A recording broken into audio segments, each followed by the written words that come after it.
This product has been sent for review. All opinions are my own. No say nor edits were issued or allowed from DOYOKY, manufacturers of this new Switch Joy-Con controller, the Epoch. It comes packaged with its center attachment, stick replacements, a USB-C cable, and a manual. ABXY are on membrane, everything else is on tactile units. Both sticks are Hall sensor based for all the improvement they bring, and the implementation here is sound. They perform great with improved dead zone range. Outside of buttons you'd expect of a Joy-Con, these have 6 extra ones. That's per Joy-Con, so 12 total, but as expected, their functions repeat from one side to the other. Starting with the look-alike bell icon, which lets you adjust vibration from 0%, 50%, and 100%. Talking about rumble, we've seen pretty phenomenal implementation in controllers lately, but here is more along the lines of it does the job. The next button resembles a light bulb, and surely you figured it out. It is for the exquisite RGB found on both sides. You can tap it once to change colors, or tap twice to change modes, or long press to change brightness. Solid color options are pink, red, orange, green, blue, and cyan, and modes are cycle breathing colors, rainbow, solid colors, and off. Both sides can be calibrated independently. The Epoch might evoke the Hyperion from NYXI, and rightfully so, but one of the more obvious improvements is RGB, specifically the rainbow mode, as the colors are not still. They vibrantly change, giving a more dynamic visual flair. The next button is T, used for turbo on one or multiple buttons except function keys such as minus, plus, capture, and home, and customizable buttons. Bringing us to the fourth button, that little M, and its sole purpose is to map paddles and the third shoulder buttons. L4 and R4 sit in the back, whereas M1 and M2 sit next to ZL and ZR respectively. You want to hold M plus a customizable key of the same side. The controller will vibrate, which signals you to push either a single key or a series of inputs.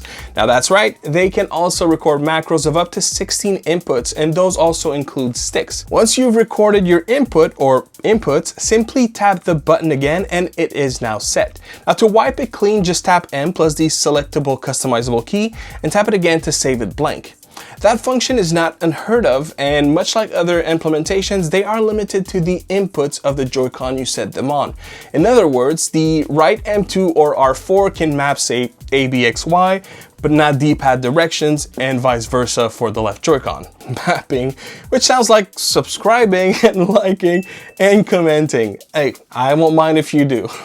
That concludes all 6 buttons to go over. One thing to appreciate is, rather than having shortcuts sometimes hard to remember, there is always a solution at your fingertips for on-the-fly adjustments.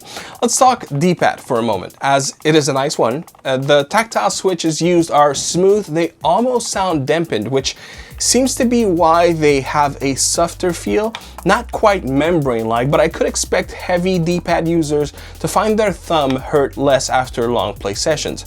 There's also no center pivot per se, but it's like it has cushioning and still sinks a bit when pushed. Back to the Hall sensor sticks, specifically their swappable nature. Now, 3 options are provided: the large one with rings, the mid-sized one with a ridge around the radius, and the small nubs that reminds us of the C-stick from GameCube era.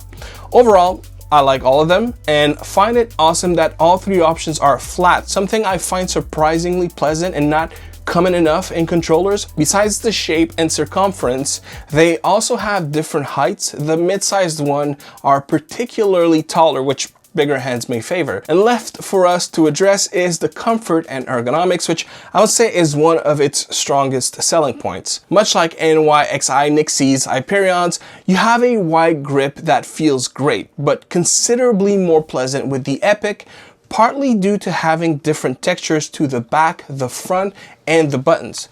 The back and side stands out. It's got that rubbery texture that resembles leather, most likely due to its markings.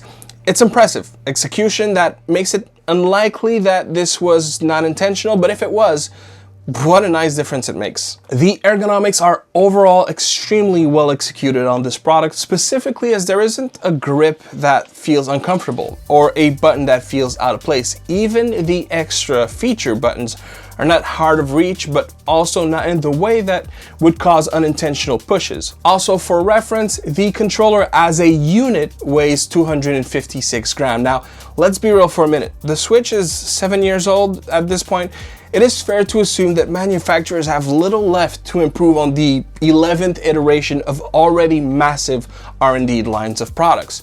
In that regard, the improvements found on the Epoch may appear trivial at first glance, but they really do make a difference, especially on longer sessions, as pointed out earlier. And then minus the amiibo, other features are there as well, such as gyro or that pairing button, or even the SL and SR that are tucked where the rail mount stands.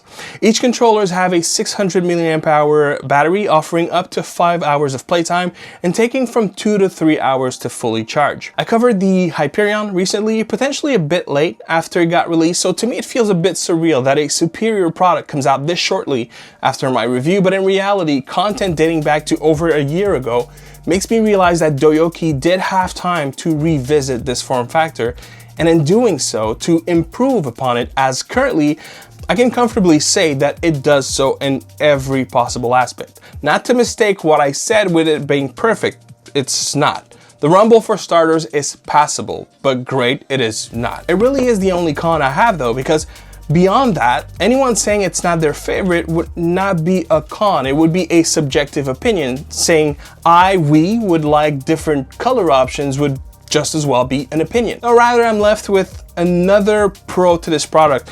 The middle bridge actually comes by default with a USB-C. I do dislike the fact that companies seem to call this a rechargeable bridge, which implies it has a battery, but much like other options out there, it's not a battery pack that also serves to bridge both controllers, but rather it's a bridge to be able to charge both sides at once. Still cool to have, and usually that's a separate buy if memory serves me right. DOYOKY do sell them separately for $7 US, but they include it with this controller. The last thing we haven't talked about is price. The Epoch goes for $65 US. Controllers from this brand range from $50 to $65, which is for the most part in line with wireless Joy-Cons of reputable quality. This puts the Epoch at the more premium price range of this brand, and seeing as their products seem identical to NYXI's, and I have reviewed both the Wizard and Hyperion, I think it's a fair price, and that the small bump versus the Hyperion models is absolutely justified.